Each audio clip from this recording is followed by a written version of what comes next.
saya bermusyawarah sama keluarga, sama anak-anak, bahkan sama orang tuanya saya juga yang di Jawa. Jadi hasil keputusannya saya mau menyampaikan sama Pak Kades, jadi minta dilanjutkan. Iya betul. Jadi sebelumnya saya minta maaf sama Pak Kades.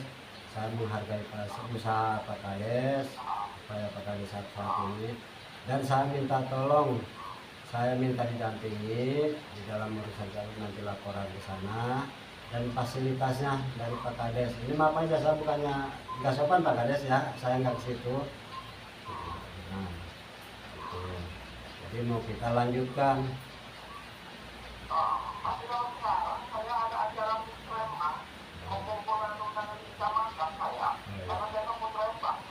Oh ya nggak apa-apa kalau Pak Kades. Nah, nggak apa-apa. Iya. Iya, iya, iya. Iya, iya, iya, iya. Jadi ya intinya begini, kalaupun Pak Kades sudah ada kesibukan, nah mungkin Pak Daus bisa mendampingi saya. Coba Pak Kades koordinasi sama Pak Daus. Iya, iya, iya. Jadi apa? Nah, iya, ya betul.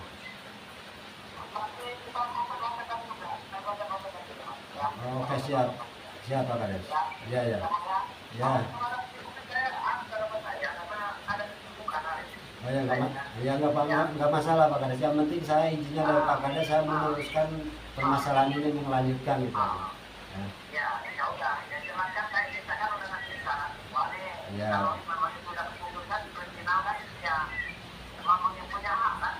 Ya betul, betul Pak. Ya.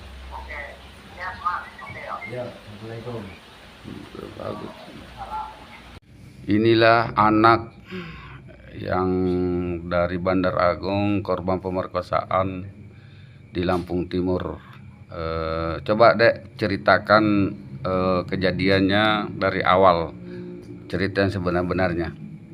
Nama saya Sakita Yuliana, umur saya 17 tahun, kerjaan saya sebagai pelajar di Madrasah Alia Al Muhajirin. Awalnya kronologis ceritanya itu pada tanggal 19 Desember 2023, malam Rabu sekitar jam 9, mbak saya diajak kenalan sama cowok dan diajak main ke daerah Labuan Ratu. Pukul 9 lewat itu kita dijemput di depan SD Bandar Agung, lalu kita beranjak pergi ke Labuan Ratu. Kita diajak ke rumah kosong, dan di rumah kosong itu kita ditelantarkan. Awalnya ditelantarkan sama yang bernama Diki.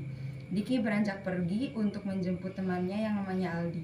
Sekitar setengah jam berlalu, Diki dan Aldi kembali ke rumah kosong itu menemui kita. Lalu kita diajak ke lantai 3 paling atas.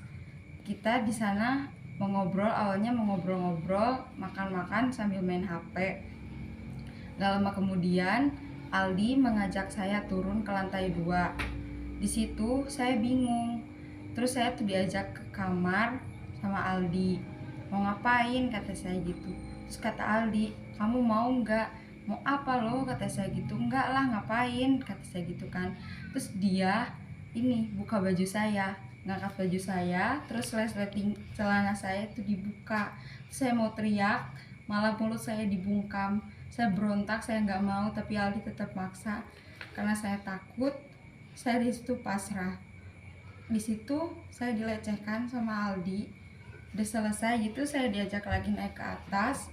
Di atas mengobrol kembali sama Mbak sama Diki.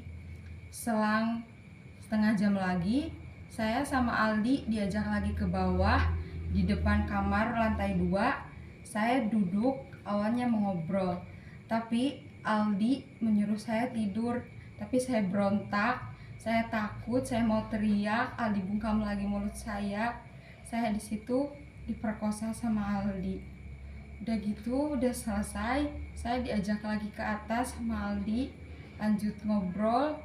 Selang beberapa menit kemudian, saya diajak lagi ke bawah dan saya diperkosa lagi oleh Aldi.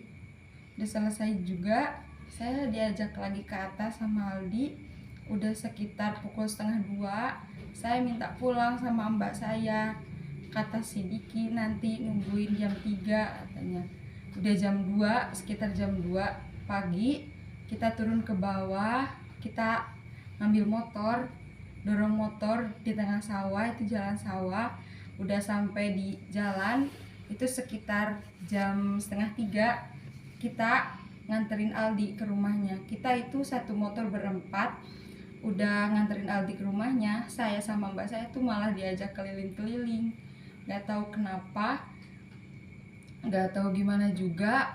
Terus di tengah sawah itu lagi naik motor, motornya mogok gara-gara habis bensin. Kita dorong-dorong motor sampai ada orang ronda ngejar-ngejar kita. Kita ngumpet di rumahnya temennya Diki, namanya Apis. Di situ kita sampai subuh nungguin. Udah subuh, abis orang-orang berjamaah itu kita jalan lagi. Aldi nyuruh kalian jalan aja sampai jalan raya. Terus Aldi ngirim lokasi, Diki ngirim lokasi. Diki pulang ke rumahnya, ya udah kita lanjut jalan aja sampai tanggul air. Di situ kita nungguin lama. Terus Diki ngechat mbak, ya Diki ngechat mbak katanya mau dibawain makanan. Terus Diki juga bilang nanti kalau saya lewat jangan panggil saya mau nganter abang dulu kerja. Kita nungguin di situ tuh sekitar 1 jam. Kita udah lapar, kita balik lagi nyari warung, kita beli makanan, seri gandum sama aqua. Situ kita sarapan dulu, udah gitu kita nggak ada kerjaan, bolak-balik di tanggul air sampai jembatan yang awal itu dekat rumah Diki itu sekitar 3 kali. 3 kali kita capek. Terus mbak saya ngehubungin kenalannya di Facebook itu yang namanya Kipli yang di Bekasi. Katanya dia di Bekasi. Ya, katanya dia di Bekasi. Terus apa di ini ya, disuruh cari Indomart.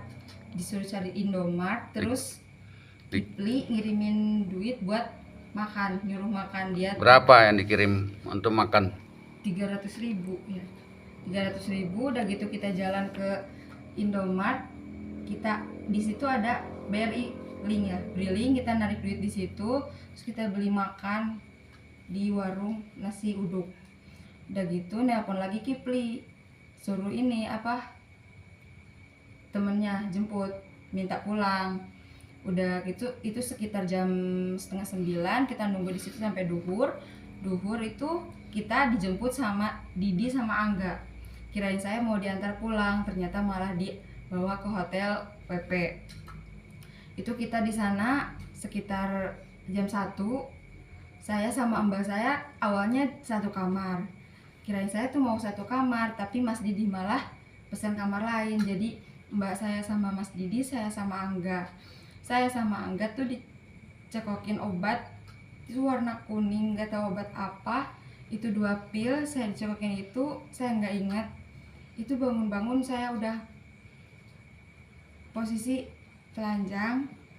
Udah gitu saya nyamperin mbak asar itu ya, istirahat di kamar mbak sama mbak.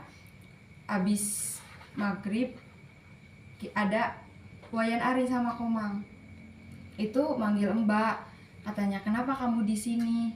Wayan Ari nanya. Udah gitu kita dipesenin makan, kita makan. Udah kita makan, kita diajak ke Tirta Perkasa. Tirta Perkasa di situ kita dicokokin minuman sampai nggak ingat. Minum apa itu?